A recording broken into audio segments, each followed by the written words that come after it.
We're gonna jump right into it with the Kim Kardashian BS. Now, I do respect Kim, real quick, for, well, how should I put this? I respect Kim for for being an advocate for prison reform. And she obviously got that through her husband, but she was on the Alec Baldwin show. Alec Baldwin has a show now, everybody. And she talked of how she no longer has her independence. And I quote, I think being with a man like Kanye, you have to learn to be a little bit not so independent. I've always been so independent and working and had a schedule. And when you get married and have a husband that has their career and then have kids, your independence, you have to let it go. I had to learn that being with a man like Kanye. So the question that I want to ask today, and as a matter of fact, everybody, guess what else I'm going to do? I'm going to jump in. We're going to bring, this is a conversation I think today that we need a little bit more people. We need more, I need to have a bigger table. Don't you think, Caitlin? I think so, yeah. A bigger T. So we're going to bring on my producer, Matt. And I'm gonna ask this question for the guys. We actually might be having a lady join us in a second. But here's the great question. Do you think in any relationship, and we can speak as this from men, I'm gay, so I'm speaking it as if from a man and a woman. Everybody gets the joke. Is there a thing as losing your independence when you're in a marriage or a relationship? Yeah. Do explain.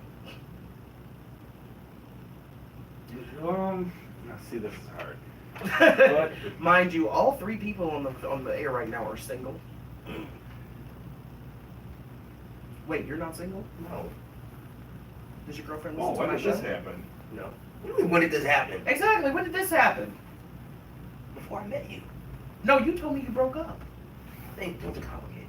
Okay. How old are you? 19. That explains it. Anyways, so as a matter of fact, turn your mic off, Matt. We're old enough. Have you ever seen the? Do you ever watch Seinfeld? A little bit, yes. Have you ever seen the episode where the independent George versus relationship George? No, I don't remember that episode. But please continue to white explain it for us. I'm joking, Matt. No, it's Yeah. you know, a lot of times in a relationship, or maybe sometimes you just can't. You change, and sometimes you're not yourself. And that means you're not independent. At least in my point of view. But do you think? I think what she's hinting at is that because when they first got together, she talked about more in the interview, and I suggest everybody go watch it, even though it makes absolutely no sense. And not being, who she felt she could be. She talked a lot about that, and and I remember earlier in their relationship. Relationships change people. Yeah, they do. Right. And I remember early in the relationship, she was letting Kanye dress her. She talked more in the interview about how Kanye threw out 250 pairs of her shoes. See, but and was now telling her. Healthy. That's not a healthy. He was telling her how to That dress. means he wants to be controlling. That Yeah. doesn't mean you gotta change for something. It means he wants to be controlling towards her. And that's what I get out of that. Because what you also have is a relationship that to me seemed like he came in and he told you he did not like the way you were as a person. And I don't think I could be in a relationship with someone who said they didn't like me as a person. I might be, and it's Scorpio season, everybody. Mind you, my birthday is next Thursday, November 1st. I'm a Scorpio, but I was also raised by a Taurus. And the one thing that I get, and I can be a little stubborn, and I get that from my mother. I get that stubborn streak from her. But in a relationship, I don't feel like I have the need to have to give anything up. It's a compromise. But but relationships are also something that has to be earned.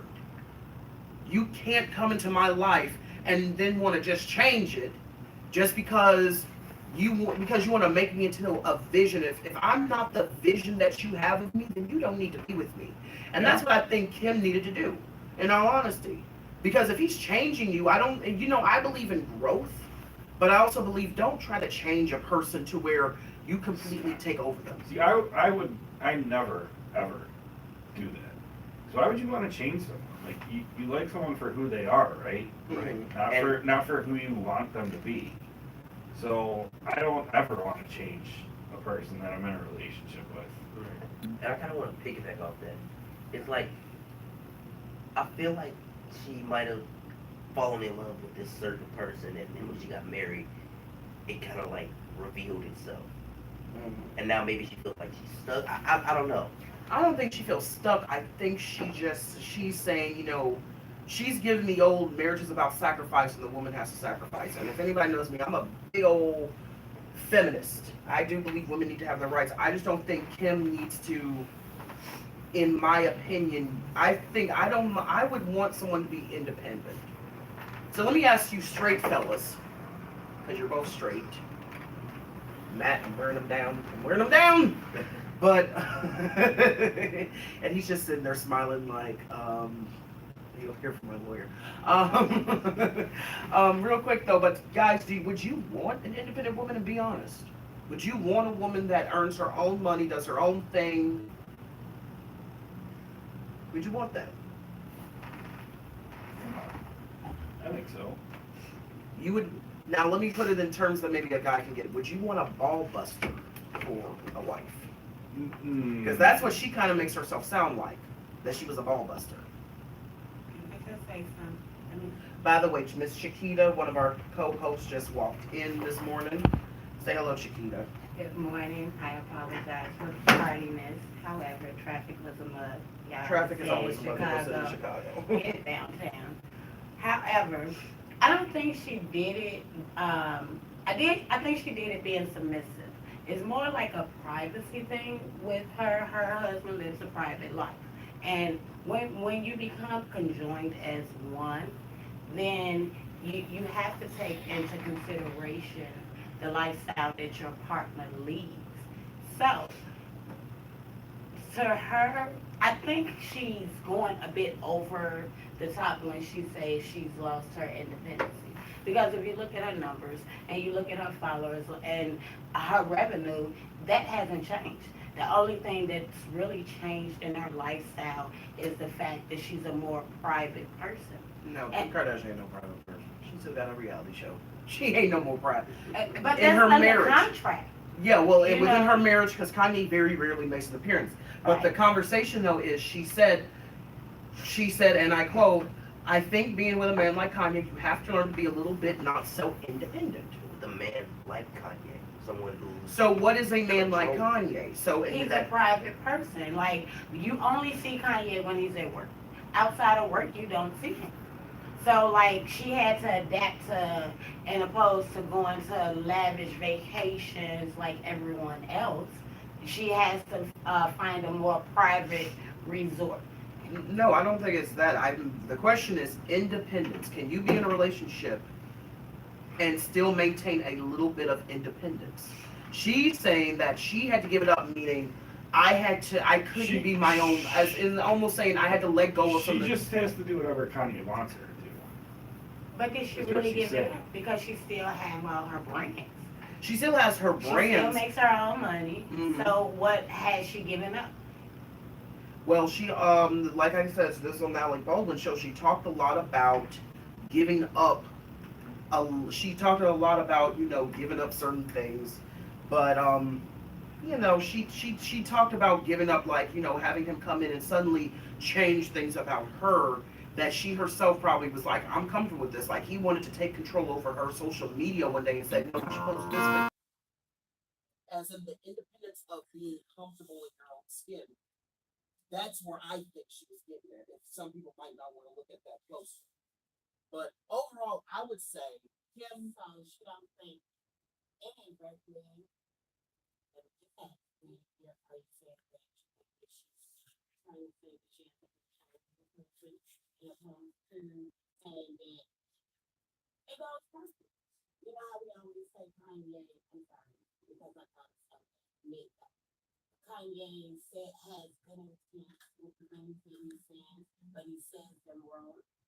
So think about this. If she's saying I had to give up this, I did this, and dealing with a man like Kanye, is she really trying to say she has control of the husband and she's not really willing?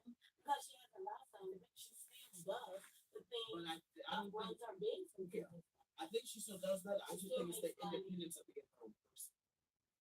Because I think she's doing it. Like he looked at to me, it sounded like she said, I lost my independence of being a free thinker of what do I like? What do I personally like to dress and what do I personally like to do that? But here's the one thing I can say about the Kim and Kanye relationship, that they're both making some kind of progress because of the prison reform that they are doing, even though it's at the hands of Kanye's own black heartism. But they're doing some kind of good. Another married couple that we're going to get into right now is Will and Jada. Now, Will and Jada, they are kind of like it couple, not just in Black Hollywood, but in Hollywood overall. They are like relationship goals. But it was a little different back in the day, as we all know. And this is something. Here's a question for everybody: how would you feel about this? Will and Jada, they met back in the 90s when they was on a different role. When she was on a different role, sorry.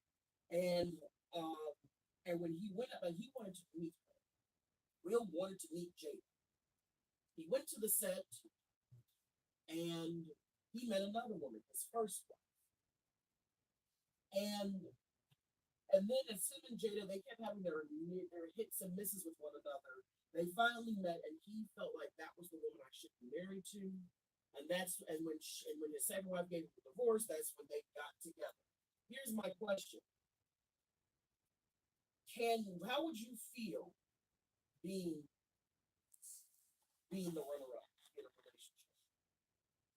Because that's what he kind of, even though I don't think that's what he was trying to get at, that's what he kind of makes his first wife sound like. You were the consolation prize because I didn't meet Jada. But if I met Jada first, then I would never have even wanted to be with you. That's literally what he's saying. You two were in the same area, just at different times, and I met you first. But if I would have met Jada first, I probably would never have talked to you. How would you feel if someone like an ex told you that your relationship and everything that you built together was in so many ways a mistake? I don't think that it's meant to be a mistake. It's taken as a mistake simply because in each relationship that we conform, we take things from it. And everybody is not meant to be together for the long haul. So she was preparing him.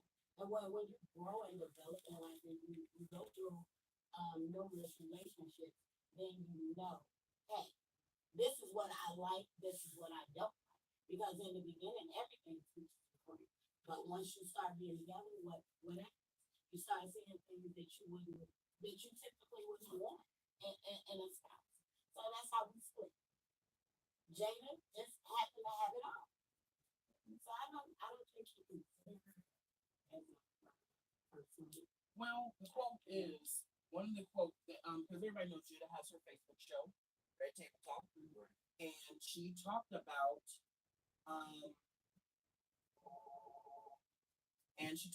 that, and just a lot of different things that she talked about. On that, and one of the quotes that they talked about was, "I knew that the woman I was supposed to be with, I was never going to get divorced." That is until his first wife asked for a divorce.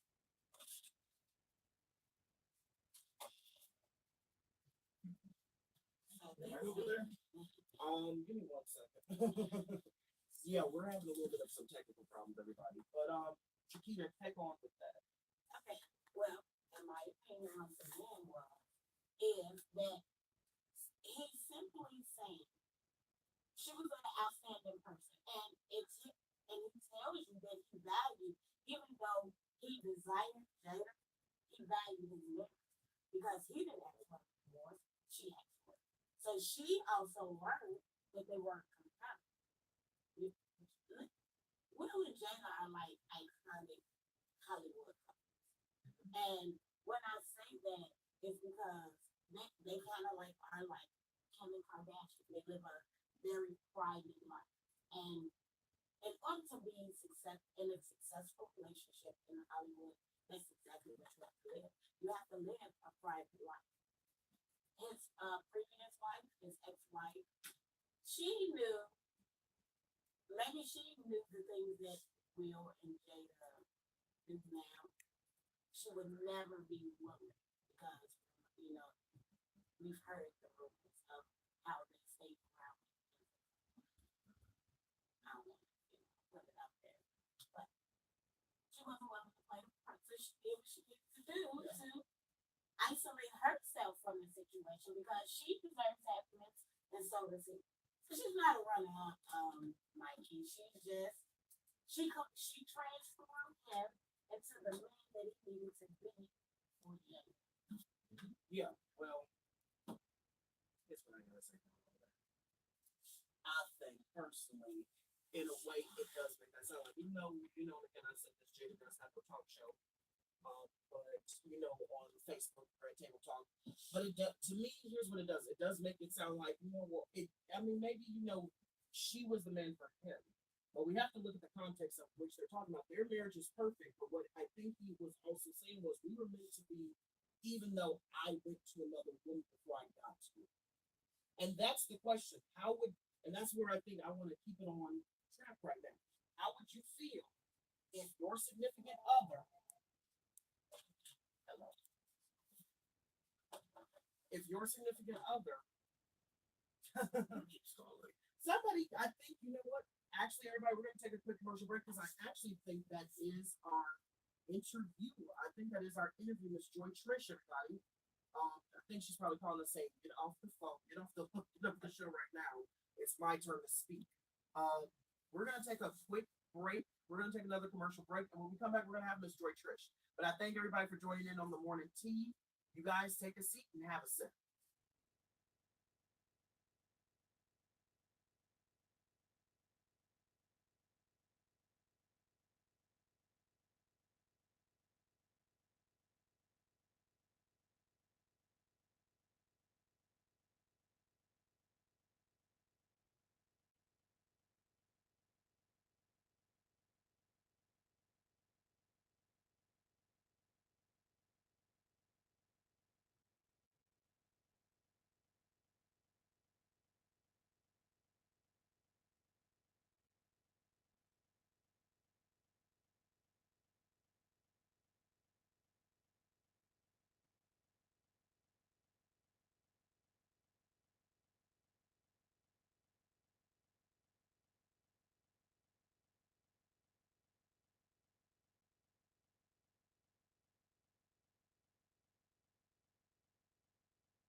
Morning Tea.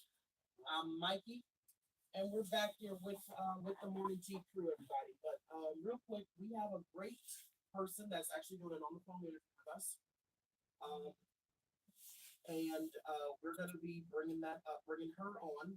She's author publisher of Tiger Stripe Publishing, and she's written some great children's books, and I think they're actually great children's books that I think any adult with their child needs to read.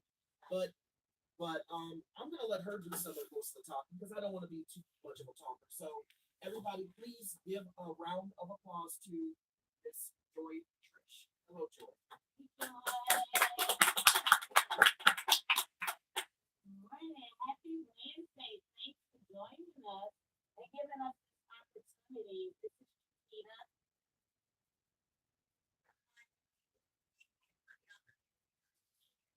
Thank you for giving us the opportunity to speak with you. So, one quick question that we do want to ask is, where did Tiger Stripe Publishing come from?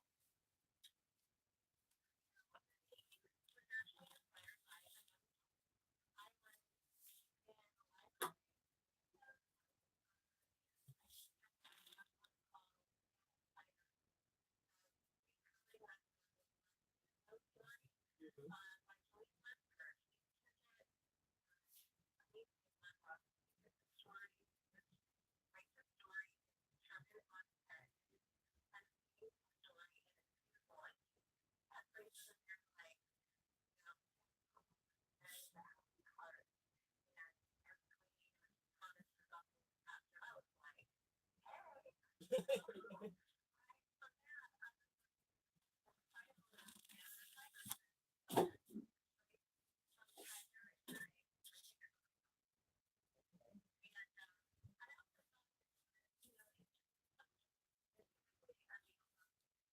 Yes, it is.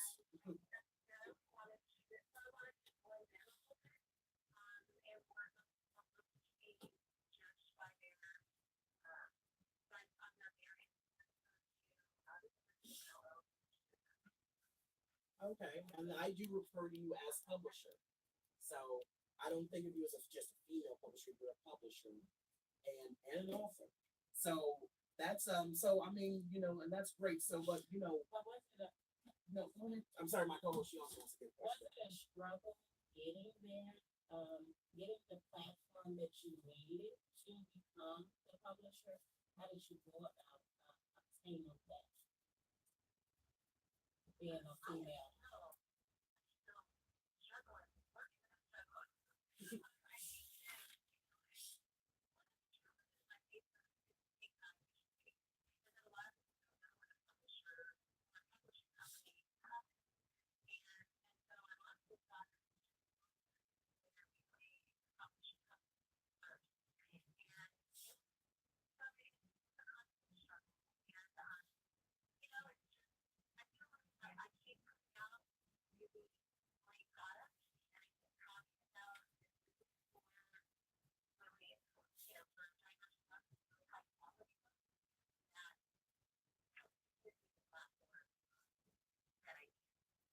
Okay, and so with Tiger Publishing, is with Tiger Stripe Publishing, um, is it mostly children's books, or are you trying to make sure you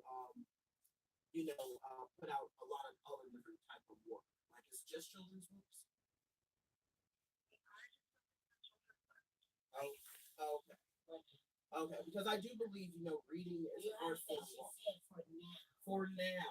Yeah, for But now. I do believe that's important though, because honestly, I do believe that reading is a lost art form. When I was a child, I loved to read, and I loved to go to the library every day with my classmates in school in kindergarten. Everybody used to walk to the library, and and I love that part. And I think it's a lost It art was form. definitely very rare to find a book that you can relate to.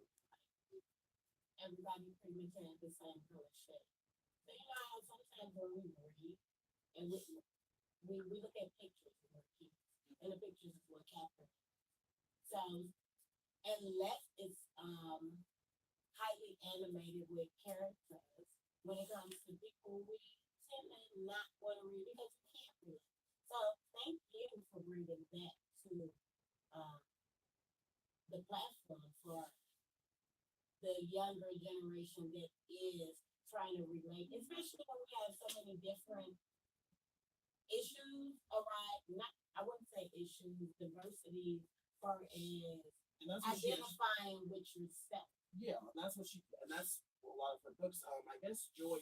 Another question we can ask you um, is your books? You know, I do know I read that your books are all about diversity. What sparked you to make diversity um something of a presence in your book, not just as an author but as a publisher?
Okay, that's and that's I think is important for children today in today's political climate, social climate, that we do have things that we can identify with. One book that I did want to touch on in particular, and I told you was one of my favorites before we got on air, was one of your books that you wrote, Fury Means Light. Can you tell me the inspiration behind that book?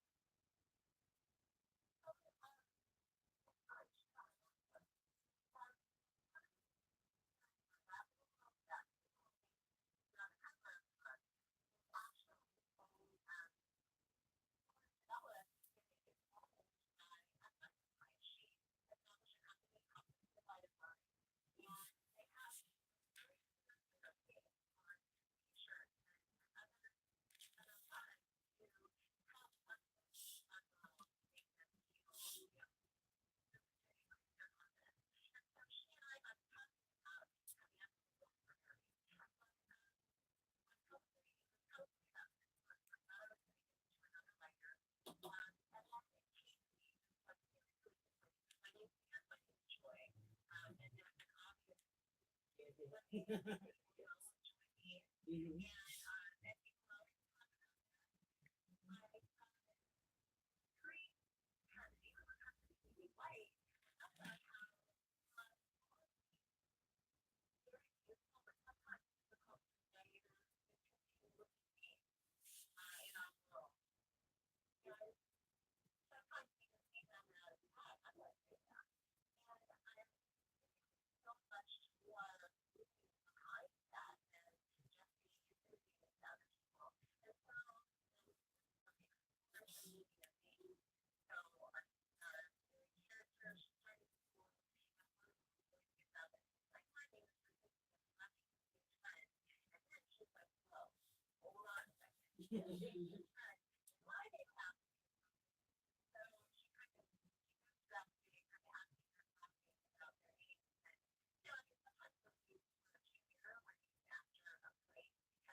Okay, and you know that was one of the things that I got from that book was just so the first of all the artwork that's what got me. It was so colorful, and you know, and I was like, oh god, I wish I had it physically because I could give this to my niece and she would love it. And that was, I think, the most beautiful thing about it is that it does give children, especially children of color, a sense of their of meaning. And I think that today's children have lost that of like you're not just you as a person, but your name has meaning and value exactly. So so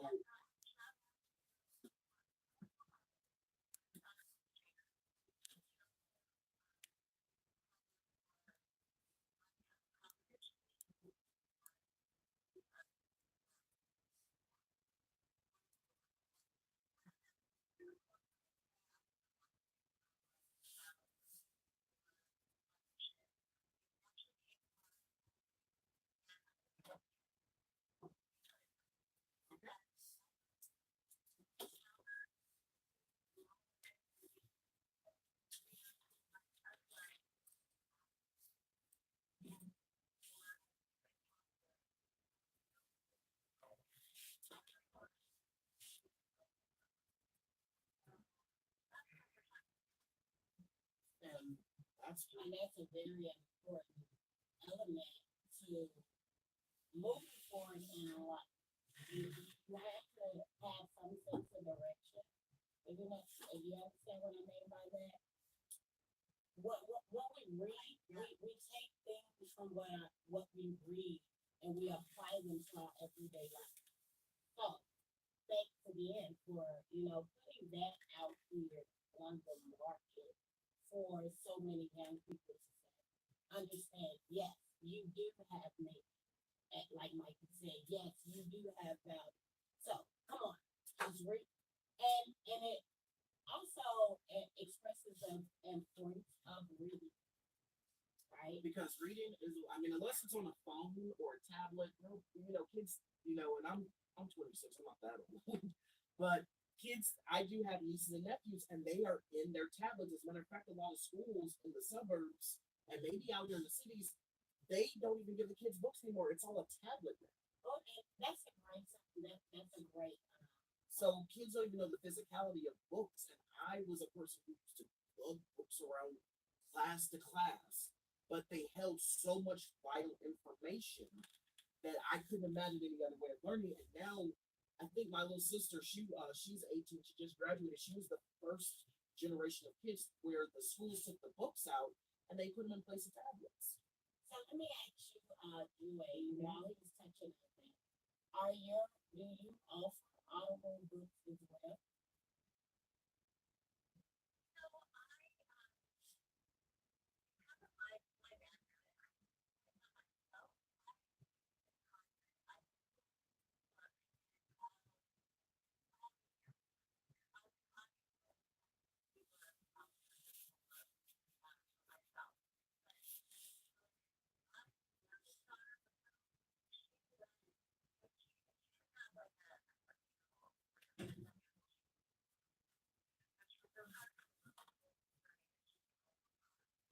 That was me. That was surprisingly me.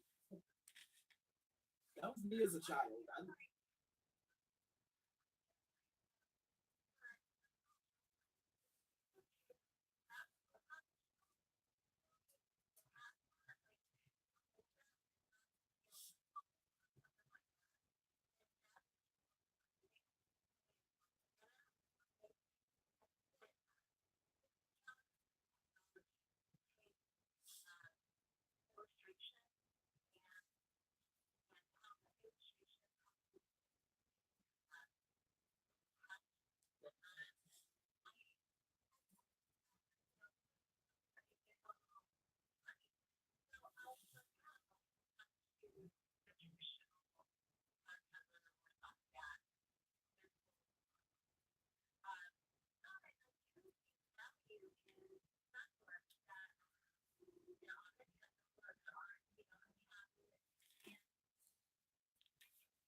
Mm-hmm. Yes. What were the books? What were the books called with the little golden edge? I'm sorry. What were the books called with the golden edge? I forget what they were called, but those were like when I saw those in the library. Do you remember? Do you guys remember? Anybody remember those books where they had the golden edge to them, and they were like the little children's books. Yeah. I don't remember what they're called, but it is golden books. There we go. I think that was the name. There we go. Simple enough. See, golden books. Those are my favorite, and if I still had them, and I'm a book buyer, as in I would spend hours in a bookstore because I can't read a book on my cell phone. I have to have a physical book there because I can, something about feeling the pages of a book is so, it's a feeling that you can't describe, unfortunately. I can describe, I can describe the feeling of a cell phone like everybody else can, but the feeling of actually going through pages, especially books that are old, and you can just feel like, wow, like there's history a part of that. I believe everything we touch, everything we see, and everything we do, especially in Chicago, and because my other job is Macy's, and you see the architecture, you're like, oh my god, like this is just beautiful. So I take appreciation in everything that is history and that is culture and where we come from. And books are the one thing that can tell the story, not just of our people as African Americans, but as our society and as a whole. And so when you feel the grain and the paper, you're also feeling a part of where we were at this day and time when this book was published. So books to me, I have a love affair. If I could marry a book, I would. To be honest. Um, Joy, I'm gonna ask a question.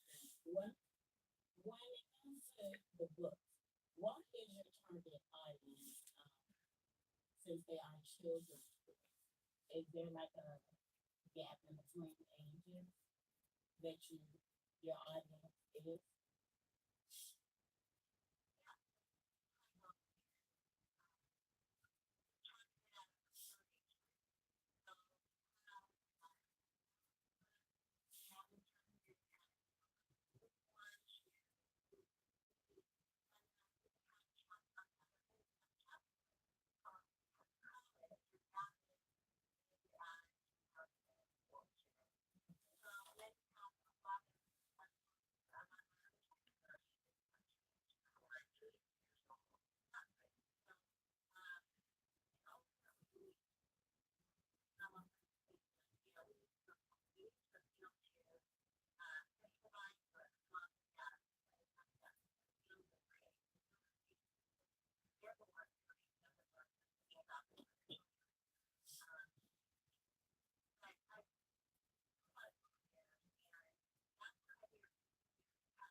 well, I think that's just, That's a beautiful thing. and that's beautiful. Books.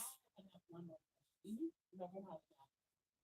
You say that how you came about, how Tiger Stripe Publishing came about, you were inspired with your children. So when it comes to your writing, do you do your children sometimes help you with the content, or do your actions inspire the content of your book?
And and I think that's a great thing is that your kids do have a great influence on the material and the thing that you write. Before we let you go, and I think this has been probably because I'll be honest, Joy, the morning tea, we're like a celeb gossip talk show, but it's good to have a little moment to where we get to spill the tea in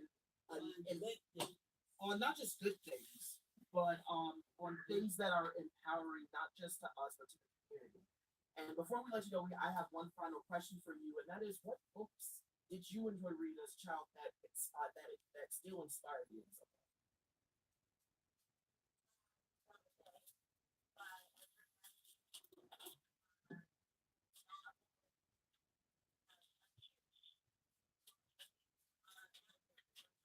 Mhm.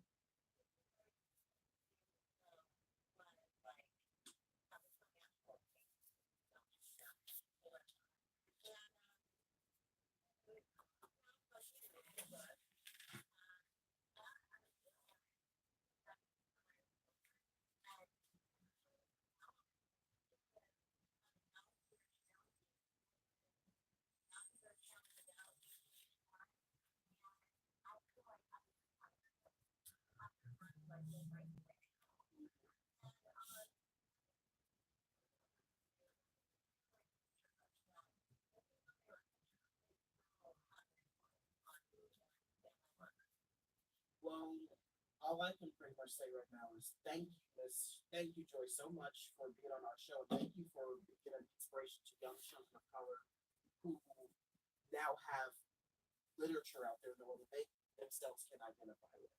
So thank you so much for giving us that gift. And we hope that many young and up and coming authors, publishers follow in your direction of creating content that is empowering and inspiring all at the same time. Yes, thanks again for joining us.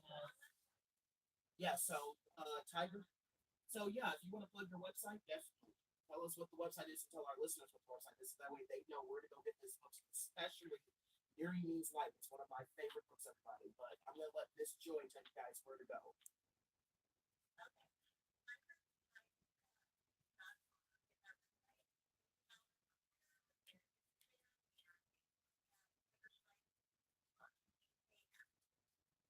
And you guys heard it from the lady herself.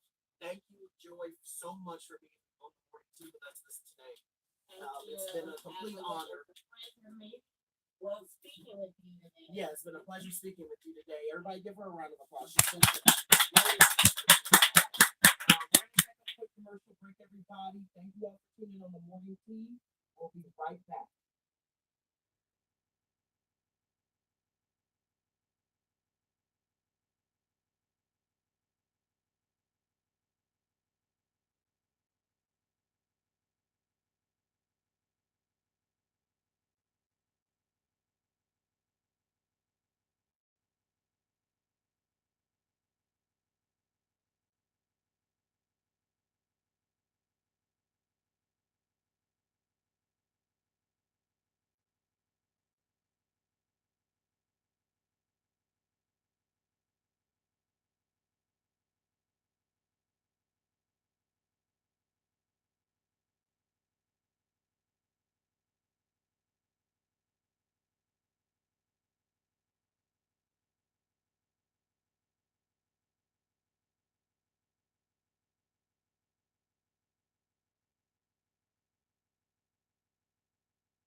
Neeyah.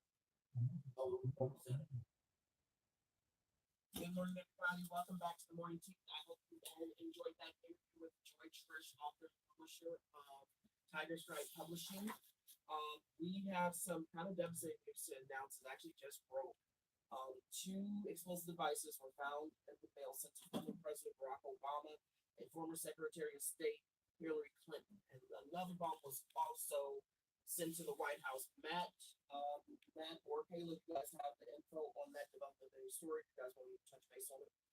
Yeah, according to this is from CNBC, the Secret Service on Wednesday that potential explosive devices were addressed to former President Barack Obama and ex-presidential candidate Hillary Clinton. The Secret Service has said that the package addressed to Obama was intercepted by agency personnel in Washington, D.C. None of the packages got to their intended targets, so good job by the Postal Service first for identifying the suspicious packages and then by all parties involved. Also, the Time Warner building, which is where CNN is, had to be evacuated as I guess they found a suspicious package there as well. It's in downtown New York, so that entire building has been evacuated. New York police are clearing the area, so it's a serious situation, but something that could have potentially been a lot worse. So nice job by all parties involved being alert there and figuring this out pretty quickly. So, yeah. It's amazing how they were able to catch each and every last one of them, especially being in different states. Yeah. And cities, So routine mail check, and they saw it's the right way. Well, everybody, make sure you all keep posted on all that, and and hopefully that everybody made it okay. Prayers out to all families, to the orange one in the White House, because no one deserves to die that way. He deserves to be prosecuted. So, thank you guys so much for joining us this morning. And again, special thanks to Ms. Joy Triche of Tiger Publishing. It's been great, you guys. Thank you guys so much for tuning in. Next week we have a big Halloween show that I'm excited about. And actually, yes, it's gonna be a great time. So everybody make sure you tune in, because also next week we have special guest pop singer Suri. She's an Asian up and coming pop singer, and we're gonna have her on the morning tea as well. She's gonna spill with us and also have some fun Halloween talk. So thank you guys so much. I hope you all take a seat and sip some tea. You have a wonderful morning, Chicago.